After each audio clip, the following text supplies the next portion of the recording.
వాలంటీర్లంటే చంద్రబాబుకు మహా చిరాకు. ఆయన వారిని యాంటీ సోషల్ ఎలిమెంట్స్గా చిత్రీకరించిన సంగతి అందరికీ గుర్తుండే ఉంటుంది. చంద్రబాబుకే కాదు, డిప్యూటీ సీఎం పవన్ కళ్యాణ్కు కూడా వాలంటీర్లంటే పడదు. ఆంధ్రప్రదేశ్లో 30,000 మందికి పైగా మహిళల్ని అదృశ్యం చేశారని అప్పట్లో వాలంటీర్లపై ఆరోపణలు చేశారు. వాలంటీర్లపై తాము చేసిన వ్యాఖ్యలు బూమరాంగ్ అయ్యేలా ఉన్నాయని గ్రహించిన బాబు, పవన్ ఆ తర్వాత మాట మార్చేశారు.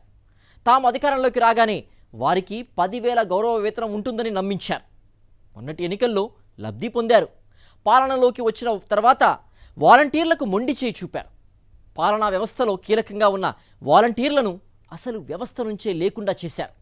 దాంతో వారు కూటమి పెద్దల మోసంపై రగిలిపోతూ ధర్నాలు, ర్యాలీలు చేస్తూనే ఉన్నారు. బాబు, పవన్ మోసపూరిత విధానాలపై ప్రముఖ జర్నలిస్ట్ కొమ్మినేని శ్రీనివాసరావు కమెంట్ చూద్దాం. ఏపీ ఉప ముఖ్యమంత్రి పవన్ కళ్యాణ్ తొలుత సినీ నటుడు, ఆ తర్వాత రాజకీయ నేత. ఆయన తన సినిమాల్లో న్యాయం కోసం పనిచేసే వకీల్ సాబ్ లాగా కూడా నటించారు. ఆయన అభిమానులు కూడా ఆ పాత్రలో పవన్ కళ్యాణ్ చూసి మురిసిపోయారు. కానీ నిజ రాజకీయ జీవితంలో మాత్రం అందుకు భిన్నంగా వ్యవహరిస్తున్న సంగతిని ప్రజలు గుర్తిస్తున్నారు. గుడ్డిగా పవన్ కళ్యాణ్ను అభిమానించేవారు మినహా మిగిలిన వారిలో పవన్ కళ్యాణ్ ఇదేమిటి ఇలా మాట్లాడుతున్నారు, ఇలా మాట మార్చుతున్నారు అన్న భావన ఏర్పడుతోంది. సూపర్ 6 హామీలు, ఎన్నికల ప్రణాళికలోని అంశాలతో తనకు సంబంధం లేదన్నట్లు, అదేదో టీడీపీ అధినేత ముఖ్యమంత్రి చంద్రబాబు నాయుడు, మంత్రి లోకేష్ల బాధ్యత అన్నట్లు మాట్లాడుతున్నారు. ప్రశ్నించడానికే పార్టీ పెట్టానని గొప్పగా చెప్పుకున్న పవన్ కళ్యాణ్ ఇప్పుడు చంద్రబాబు, లోకేష్లను రాజకీయంగా మొయ్యడానికి, తన ఉప ముఖ్యమంత్రి పదవిని ఎంజాయ్ చేయడానికే అన్నట్లుగా ప్రవర్తిస్తున్నారన్న విమర్శలు వస్తున్నాయి. అందువల్లనే ఆయనకు ఇప్పుడిప్పుడే నిరసన సేగ తగులుతోంది. పవన్ కళ్యాణ్ విశాఖ గిరిజన ప్రాంతాలకు కొద్ది రోజుల క్రితం వెళ్ళినప్పుడు వాలంటీర్లు నిలదీసే యత్నం చేశారు. ఇప్పటికే ఆయా చోట్ల వాలంటీర్లు ధర్నాలు, ర్యాలీలు జరిపారు. అయినా కూటమి ప్రభుత్వంలో కనీస స్పందన లేదు. దాంతో క్రమేపీ నేతలను ప్రశ్నించడానికి వాలంటీర్లు సిద్ధమవుతున్నారు. నిజానికి వీరే కాదు, సూపర్ 6 తదితర హామీలు ఏమయ్యాయంటూ మహిళలు, నిరుద్యోగులు తదితర వర్గాలు నిరసన ర్యాలీలు చేయడం ఆరంభమైంది. వాలంటీర్లకు సంబంధించి కొద్ది రోజుల క్రితం పవన్ చేసిన ప్రకటనను గమనిస్తే ఆయన ఎలా మాట మార్చుతున్నది ఇట్టే తెలిసిపోతుంది. వాలంటీర్లను గత ప్రభుత్వం అధికారికంగా నియమించలేదని చంద్రబాబు, లోకేష్లు కేబినెట్ సమావేశంలో చెప్పారని, వారికి ఇచ్చేది జీతం కాదు, గౌరవ వేతనం మాత్రమేనని, అందుకే ఏమీ చేయలేదని తెలియజేశారని మీడియాలో కథనం వచ్చింది. అంటే పవన్ కళ్యాణ్ దీన్ని సింపుల్గా తేల్చేశారన్నమాట. 1,50,000 మంది జీవితాలను నట్టాట ముంచేసి అదేదో స్వల్ప విషయం అన్నట్లుగా పవన్ వ్యవహరించడం అత్యంత శోచనీయం. ఎన్నికల ప్రణాళికలో వాలంటీర్లకు 10,000 రూపాయల గౌరవ వేతనం ఇస్తామని, వారి సేవలను కొనసాగిస్తామని ప్రకటించింది వాస్తవం కాదా? పలు ఎన్నికల ప్రచార సభల్లో పవన్ కళ్యాణ్ ఎన్నిసార్లు వాలంటీర్ల అంశం ప్రస్తావించారో గుర్తులేదా? వాలంటీర్ల కడుపు కొట్టబోమని, అందులోనూ 1,00,000 మంది యువతులకు అన్యాయం చేస్తానా అని ప్రసంగించారే. వాస్తవానికి రాష్ట్రంలో 2.5 లక్షల మంది వరకు వాలంటీర్లు ఉండేవారు. కానీ ఎన్నికల సమయంలో సుమారు 80,000 నుంచి 1,00,000 మంది వరకు రాజీనామాలు సమర్పించారు. వైఎస్ఆర్ కాంగ్రెస్ ప్రభుత్వం వచ్చి ఉంటే వారిని కూడా బాధ్యతల్లో తీసుకునేవారు. కానీ కూటమి ప్రభుత్వం రావడంతో తమకు గౌరవ వేతనం పెరుగుతుందని రాజీనామా చేయని వాలంటీర్లు ఆశపడ్డారు.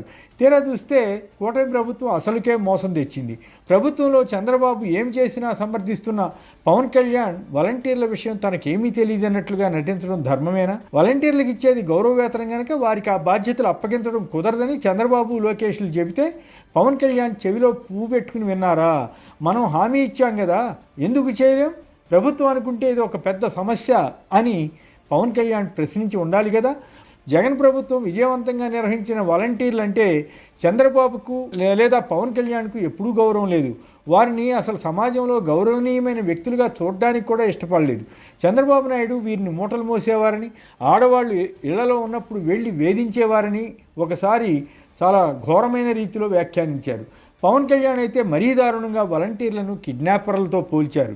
ఏపీలో 30,000 మంది అమ్మాయిలు మిస్ అయిపోయారని అంటూ వాలంటీర్లపై తీవ్ర ఆరోపణ చేశారు. కానీ ప్రజల్లో వాలంటీర్ల పట్ల ఉన్న సానుకూలత వల్ల అది వైసీపీకి ఎక్కడ అడ్వాంటేజ్ అవుతుందోనన్న భయంతో మాట మార్చి తాము అధికారంలోకి వస్తే వాలంటీర్లను కొనసాగించడమే కాకుండా గౌరవ వేతనం 5,000 నుంచి 10,000కు పెంచుతామని ప్రకటించారు.